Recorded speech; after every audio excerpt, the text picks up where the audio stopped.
Welcome to City Week, ladies and gentlemen. Today I have guests on from West Georgia Hospice. I have, first of all, the Sales and Marketing Coordinator, Josh O'Neill. Josh, welcome to the show. Thank you, sir. And I also have the Chaplain and Bereavement Coordinator, John Evans. John, welcome to the show. Thank you for having me. Well, it's a pleasure to sit down with both you guys. And Josh, I have to tell a little bit, I know that our viewing audience don't come to the gym like you and I do. I get a chance to see you there at the gym, and I see you on the Stairmaster, and I'm over there trying to do a little bit of weightlifting with my partner. But I got to get back to walking because I know it's so vitally important to healthy hearts and various things of that nature. So I'm gonna have to come and get on the Stairmaster with you one day. Please join me. Okay. I mean, it's high intensity.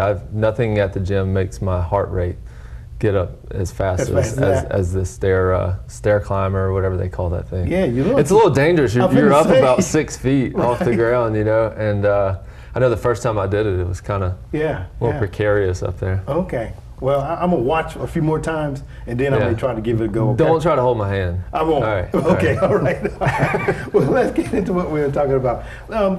Johnson, you've been on the show before, and yes. I know that you do a great job here. Tell us a little bit about your role with West Georgia Hospice. Okay. So in home health, hospice, and nursing homes, there's a ton of competition out there. You really wouldn't think that would be true. Mm-hmm. But when you go to the doctor's office, and they order home health, hospice, or sending you to a nursing home, they have different options, different choices that they can make, that they can refer you to. But also the patient has their options and their choices as well. But just in Troup County, we have 5 other home healths that cover Troup County. Okay. We have I'm not even sure how many hospices that I don't know. Say they cover Troup County. Okay.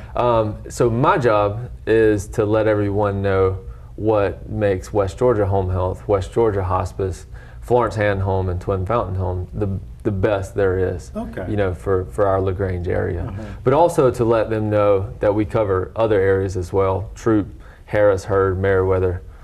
Counties, and hospice actually covers Coweta County as well. Okay. So that's my main focus, is just going into physician offices, hospitals, rehab facilities, and letting them know, refer your patients to West Georgia Home Care, West Georgia Hospice. Okay.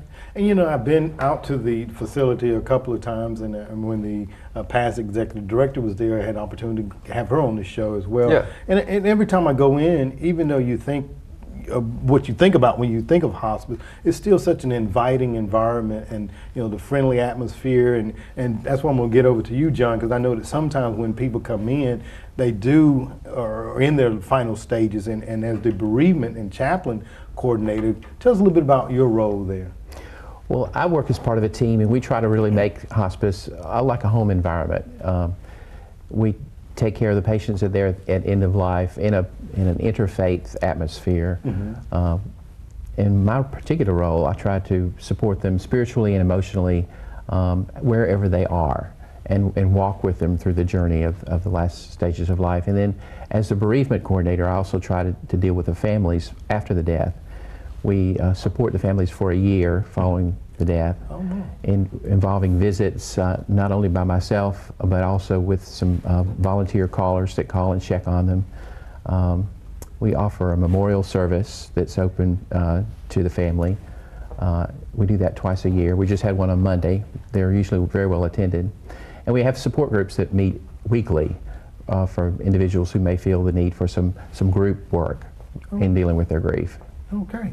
1 year after follow-up with the family of a grieving. Okay, that's it's so important. I think a lot of times when someone has lost a loved one, everybody comes around and they're expressing their condolences and sorrow and things of that nature, and then we kind of go back to our normal routine. But then you are 1 year out, still following up with that family. That's exceptional. And how many, I guess, hospice locations can you say do that, John? Do you think? Josh, do you think? I think it's I hope that they're doing those types of things for their hospice. I mean, it's so important. Like you said, that those first couple of weeks, everyone's around you, and but then all of a sudden, when all of the family has gone back home, it's kind of, you find yourself there. That's right. Alone, and a lot of the busy work is not there anymore for a family member. So it's awesome to have Absolutely. a chaplain to talk to. Absolutely. And John, you mentioned something in your conversation about interfaith. And I know that with the various religions that we perhaps have in our community, how do you see yourself dealing with that? Well, we try to meet the person wherever they are, not to change them to a different kind of belief system, but to support their belief system or their absence of one if that's what they choose. But we try to be there to offer guidance, to offer some support, but basically support where they are as an individual in this phase of life. Okay, well, very good. And I know that's probably a tall order, with the various religions, and trying not to offend anyone. So we just appreciate what you guys do there at West Georgia Hospice. Now, and I know that there's other things that you're involved with, Josh. Yes. You kind of all over the community, somewhat like myself a little bit there. Right. There's a program on Alzheimer's. Yes. Talk a little bit about that and what's going on with Alzheimer's. So what got me started with Alzheimer's Walk is my grandmother. She had Alzheimer's, and I remember I think I was 18, 19, something like that. Mm-hmm. And I had the slightest idea about what Alzheimer's was, and seeing her as she went to Florence Hand and they were taking care of her there. It started out as a mild dementia and progressed to Alzheimer's at Florence Hand, and then she eventually moved over to West Georgia Hospice, where she lived her last days. But that was kind of the first instance that I had with Alzheimer's. Whenever I joined with West Georgia, I soon learned that West Georgia Home Care, we have an Alzheimer's program. So it's just an education for the family mostly. And I got started with the Alzheimer's Association out of Columbus through Susan Burdick at Vernon Woods. Okay. And so I started meeting with them, once a month. And I think the next year I got the hospital involved, getting all of the employees of the hospital involved in trying to raise money for the Alzheimer's Association. And then the next year they asked me to chair the walk, and it's just kind of been, downhill from there. In a good way. Right. In a good way. Not Okay. I'm glad you fixed that up. Yeah, exactly. But so this year I have Margaret Zubernis is going to be helping as the co-chair with us, and this year we scheduled September 19th for a walk at 9 a.m. It's going to be same place, Vernon Woods. Okay. And this year, what I really wanted to say on this show is that May 14th, which is a Thursday, from 5:30 to 7 p.m. At Vernon Woods, we're having a team kickoff. And basically, what that is the different ways of raising money for Alzheimer's Association is that we have teams, sponsors, and so the team portion of it. They're the ones who are the walkers. They're going to be not the Walking Dead walkers, but the walkers. And you can't say that in Georgia. That's right. The walkers. So those are the people that are walking. They're the ones who are raising money, from today until September 19th. Okay. And they're doing it whatever way that they want. So if they want to have a yard sale, bake sale, whatever the way they want to do it. But May 14th is about getting those team captains together to say, all right, let's start the conversation about Alzheimer's Walk. Okay. It's September 19th. It's 5 months away, and it seems like a long time, but it's one of those things that will, creep up on you. That's right. So let's go ahead and start the conversation. Let's get some yard sales going. Let's get some bake sales going. Let's get the $20 here and there. That's right. And let's think of creative new ideas that we can use for this year. Okay. Rather than doing the same fundraisers that every year. Maybe there's a new spin on it that we can do. So that's what May 14th is about. Is sharing ideas. This year they revamped the Alzheimer's Association corporate structure, which is so awesome. Lindsay Richard is now strictly focused on 2 walks. I want to say it's another county that she does, but Troup County is one of her main focuses. Okay. And she's only focusing on the Alzheimer's walk. And so she's just an awesome resource that we're able to use this year. And if you want to come May 14th, her phone number is 706-587-5463. Just get in touch with her. And what we're going to be doing is having food, drinks. We're having a putting contest. We're having cornhole. And like I said, the walk information is going to be out there. Okay, let me ask a couple questions. How many people on a team, Josh? They like to have 10. 10, okay, 10 on anything the team. over 10, they like to split up the team so that you can be competitive with your other team. Say LGTV or the City Hall, whoever wants to have a team, and you have 19 people. Okay. Have 10 over here, not over here. And it's like, I can raise more money than you. I can raise more money than you. Okay, So very good. All right. So 10 on a team, you gave the contact number. Now you also mentioned something, you're going to have food and games and things like that. Yeah. Cornhole. Cornhole. Yeah. See, I'm a country boy. Okay, beanbag, okay. It's so the little square, the rectangular things that you throw the beanbag. Okay, I call it beanbag. Yeah. All right. Very good. Okay. It's an easy stationary game that doesn't require any exercise. Okay. No exercise? Right. I can probably do that one then, okay? Just toss That's it. Let me ask volunteers, because I know that behind every great event, there's volunteers. Right. Do you all need and can you use volunteers? That, especially West Georgia Hospice. Okay. Tammy Forbes is our volunteer coordinator.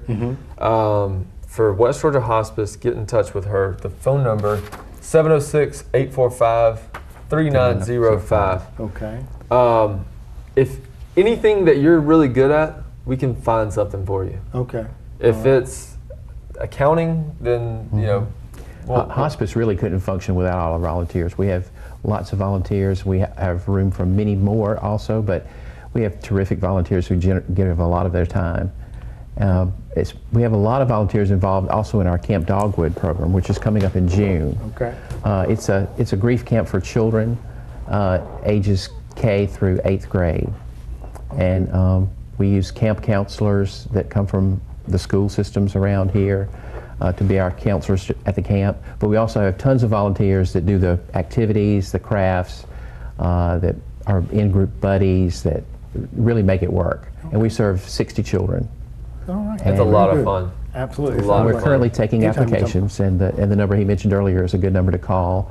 And there is also on the West Georgia Health website, there's a drop down for hospice and Camp Dogwood. Well, very good. Gentlemen, as always, it's a pleasure to have you guys come on and talk about various things happening in our community. September the 19th, ladies and gentlemen, make sure that you log that date in. But team kickoff is May the 14th, so that's in a couple of weeks, so make sure you contact Josh or John or someone there, get a team together, and let's get out and walk for Alzheimer's. Gentlemen, thank you both of you all for being on the show today. Thank you. Thank you. All right. Thank you for having us. Ladies and gentlemen, stay tuned. We're back from City Week in just a moment.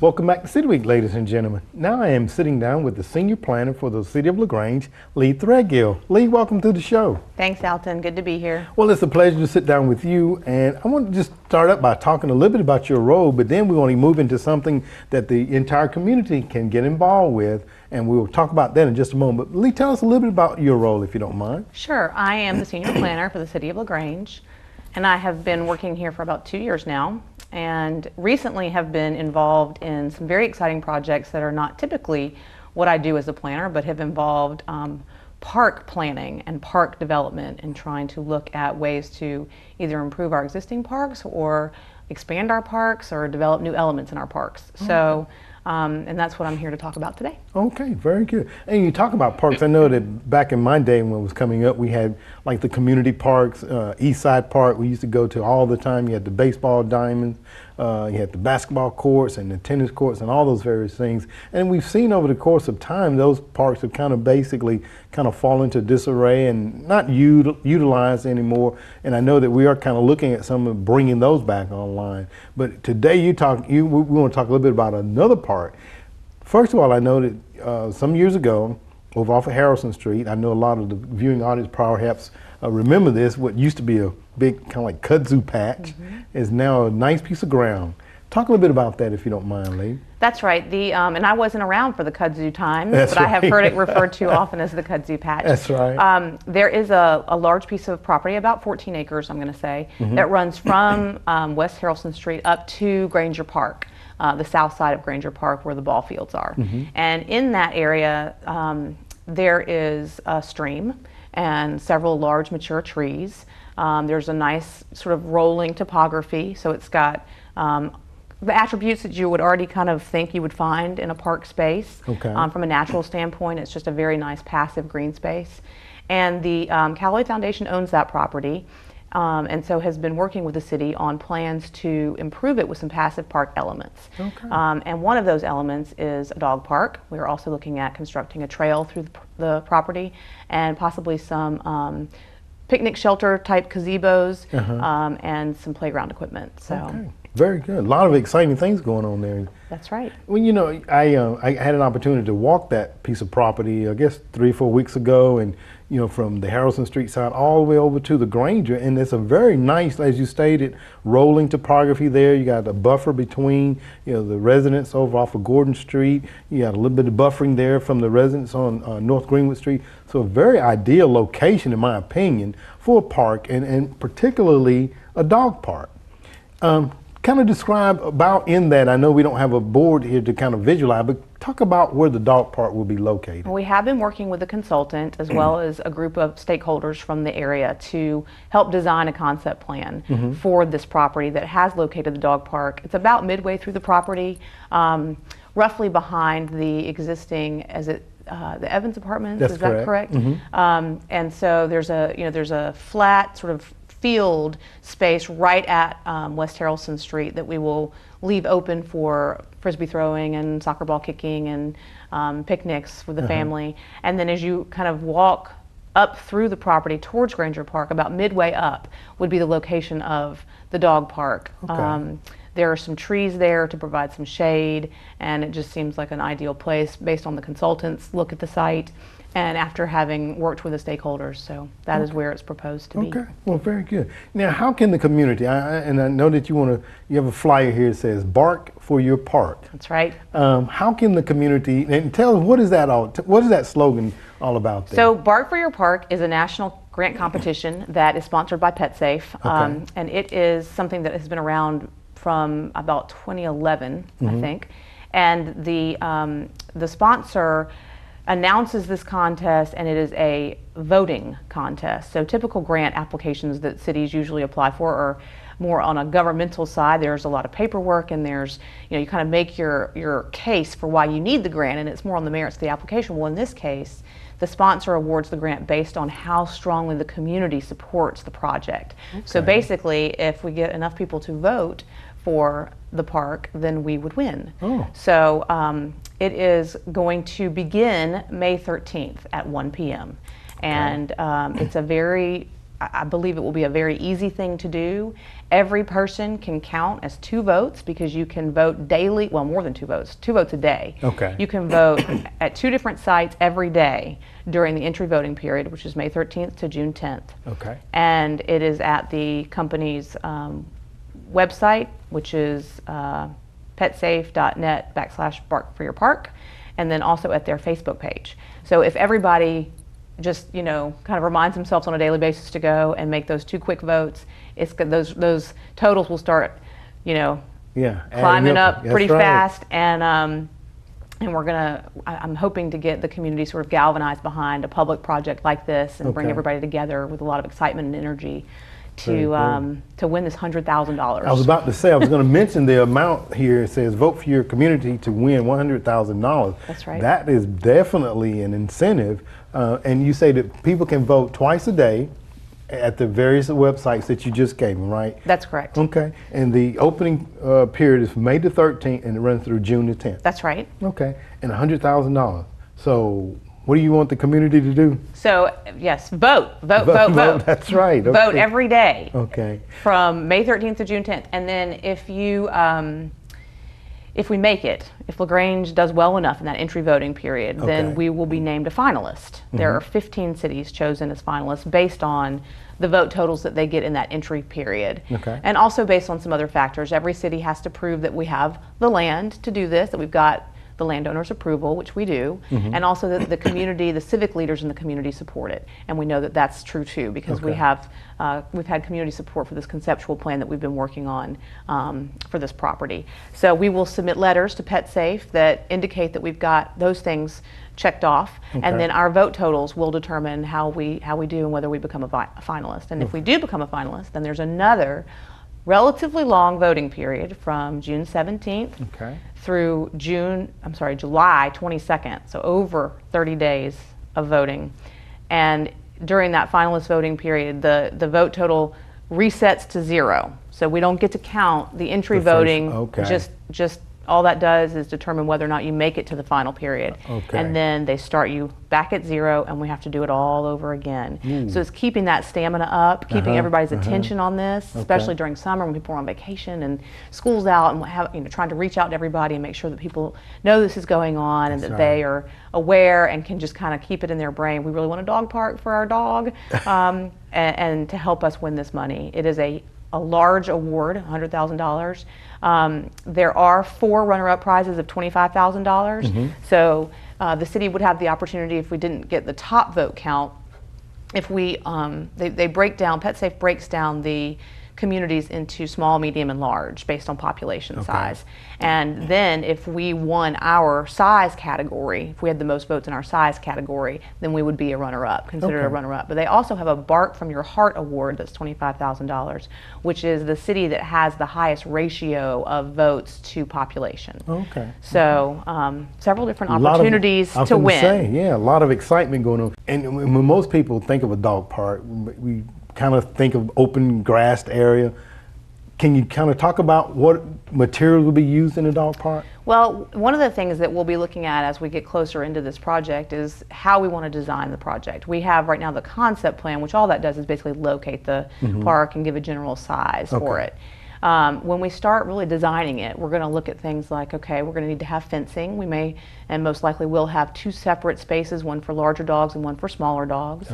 Typically you have an entry fenced area so that there's a double gate basically to get into the park, so that there's a what they call where you leash them, so that you kind of walk them in on a leash, you enter the gate, you unleash them, and then you go into one of your 2 respective, either your small or your large dog area. And then you'll have things like water fountains that are both for human and pet consumption. You've seen them, the little low, the little low ones. We might have, a spray hose. I've seen some dog parks that have just some a spray, something to add some water to the fun for the dogs. Also, the surface material will matter. We'll look at whether or not the leaving it grass is the best course, or if we want to look at doing some sort of artificial turf, or if we want to do a different kind of material, something like almost like a sand, or a kind of they call it a stone dust, I think is what it's called, but it's basically like a gravel, but very, very fine, so not bumpy. But things that are kind of clean up really easily and sort of hold their form for a while. Grass obviously tends to die and could end up becoming dirty and muddy, but we may end up doing that. We just haven't gotten that far. Also, if we choose to leave it natural ground, then it may be that we add agility elements to the park. So, and then of course benches and things like that for the pet owners. Very good. So the public can get involved by voting, and I understand that I think there's a public hearing coming up. Talk about that if you don't mind. That's right. We are going to have a public hearing on May the 12th, which is the day before voting begins, to share the conceptual plan with the public.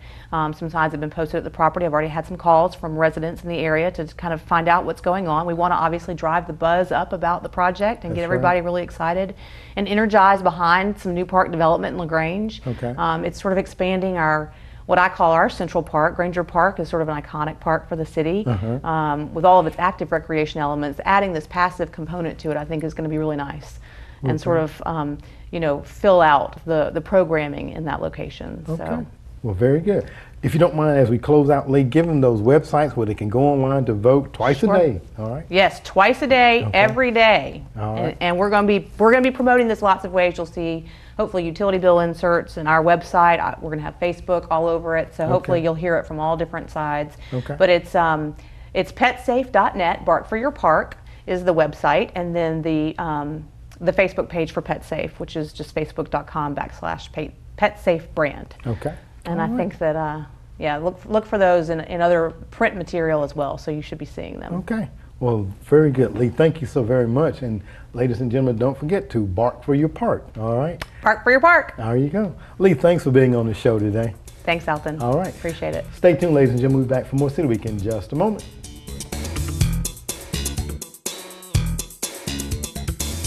Ladies and gentlemen, I want to thank you for joining for City Week this week. My guests have been from West Georgia Hospice. I had on the Sales and Marketing Coordinator, Josh O'Neill. Also, I had on the Chaplain and Bereavement Coordinator, John Evans, as they talked about a couple of things going on, and more specifically, the Alzheimer's Walk that will be scheduled for September the 19th at 9 a.m. at Vernon Woods. So make sure that you form a team, come on out and support this worthwhile cause in our community. Also, I had on from the City of LaGrange, the Senior Planner, Lee Threadgill, as she talked about a way that the community can become involved with Bark for Your Park, opening starting May the 13th through June the 10th, where you can go out and vote at the websites that she gave. Ladies and gentlemen, I hope that you've enjoyed those interviews today. And as always, I want to invite you back for more of City Week.